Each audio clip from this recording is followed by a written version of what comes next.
안녕하세요. 안녕하십니까? 네, 오늘은 네 번째 시간입니다. 예, 제목이 무엇인가요? 비유. 비유입니다. 비유. 오늘 공부할 이 제목은 비유인데 마가복음 4장에 나와 있는 내용들이죠. 네. 우리 먼저 기억절을 한번 다 같이 보겠습니다. 또 이르시되 너희가 무엇을 듣는가 스스로 삼가라. 너희의 헤아리는 그 헤아림으로 너희가 헤아림을 받을 것이며 더 받으리니 있는 자는 받을 것이요 없는 자는 그 있는 것까지도 빼앗기리라. 마가복음 4장 24절 25절. 오늘은 이제 마가복음 4장에 비유가 나와 있는데 몇 가지의 비유가 있나요? 5가지요. 예, 5가지의 비유가 있습니다. 첫 번째는 씨 뿌리는 자. 예, 여러분이 다 아시겠지만 씨를 뿌리는 비유죠. 그리고 두 번째는 등불. 예, 등불, 램프, 집에 있는 램프에 관한 비유. 그 다음에 세 번째는요, 척도. 예, 재는 이 저울에 관한 그런 비유죠. 그리고 네 번째는 자라나는 씨. 예, 씨가 이제 자라는 과정에 대해서 우리 비유를 통해서 배우겠습니다. 그 다음에 마지막 5번째는 겨자씨의 비유. 예, 조그만 겨자씨가 네. 큰 나무를 이룬다는 그런 겨자씨의 비유에 대해서 오늘 공부를 해보도록 하겠습니다. 그래서 공부의 길을 보면 예수님께서 천국을 중심으로 이 많은 비유들이 천국의 본질을 설명하기 위해서 말씀하셨어요.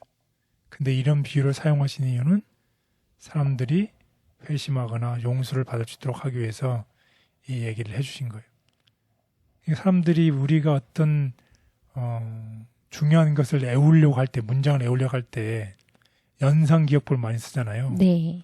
우리가 그냥 외우면은 금방 잊어버리는데 연결시켜서 외우면 좀 이제 이해하기도 쉽고. 쉽잖아요. 예. 예, 그런 것처럼 이 실생활에 있었던 일들을 통해서 예수님께서 실생활의 사물을 이용해서 그것을 말씀하시는 거예요. 그러니까 사람들이 그 사물을 보면 그 비유가 생각이 나겠죠. 네. 예를 들어서 집에 갔는데 밤이었어요. 램프에 불을 켜잖아요. 네. 램프에 불을 켰을 때 예수님의 말씀이 생각이 나고 또 그 말씀이 에 따라서 내가 살아야 되겠다라는 이런 동기를 부여할 수 있는 것이죠.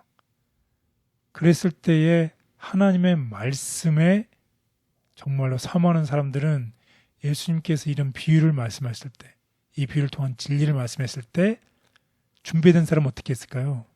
기쁘고 즐거워요. 그런데 준비가 안 돼 있거나 관심이 없는 사람들은 어떨까요? 두려울 것 같은데요. 아무런 반응이 없어요. 아, 그래요? 그냥 마음이 둔한 거죠. 네. 또 우선순위를 생각하지 않는 거잖아요. 네. 그래서 아무리 좋은 황금을, 아무리 좋은 금을 갖다 줘도 네. 그게 금인지 돌인지 구분할 수가 없는 것이죠. 그래서 이렇게 마음이 둔한 사람들. 말씀을 주어도 말씀을 받아들이지 않는 사람들이 있다는 거죠. 그래서 오늘 비유를 통해서 오늘 배우도록 하겠습니다. 그 예수님께서 주로 가실 때 비유를 사용하셨다는 거죠. 마가복음 4장을 통해서.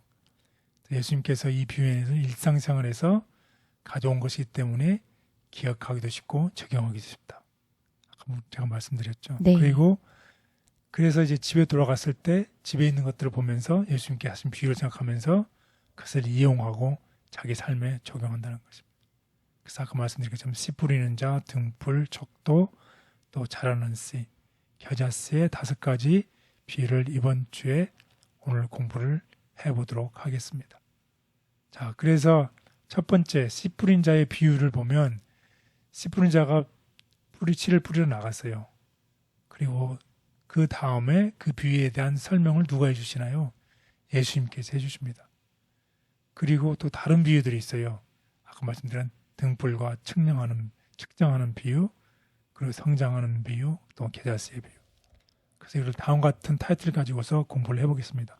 첫 번째 날은 씨 뿌리는 자의 비유. 네, 두 번째 날은요. 예수님의 해설. 네, 그리고 세 번째 날은 비유로 말씀하신 이유. 그래서 첫 번째부터 세 번째는 씨 뿌리는 자의 비유를 얘기하고 예수님께서 그것을 해설해주고 이 비유를 말씀하신 이유, 큰 전반부가 되겠습니다.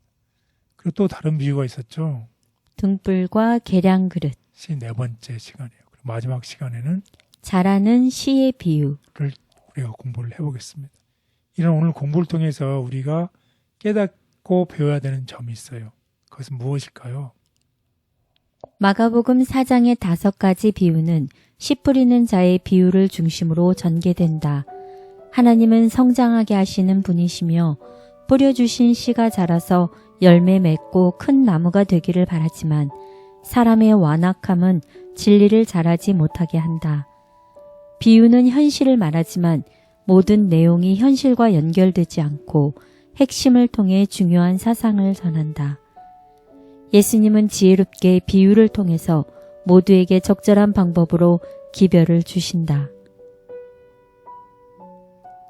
비유를 사용 책망과 말씀을 회상할 수 있다. 주님께서 그분의 지혜로운 목적을 위해 비유와 상징으로 영적인 진리를 감추셨다.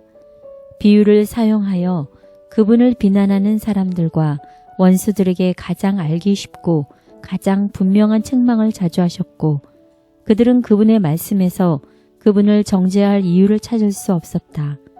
예수님은 비유와 비교를 통해 신령한 진리를 전달하는 가장 좋은 방법을 찾으셨다. 그분께서는 천연계에서 가져온 그림과 비유를 사용하여 단순한 언어로 청중들에게 영적 진리를 보여주셨고 그분의 말씀을 삶과 경험, 자연의 감동적인 장면과 연결시키지 않았다면 그들의 마음에서 사라지고 흔적도 거의 남지 않았을 소중한 원칙들을 표현해 주셨다.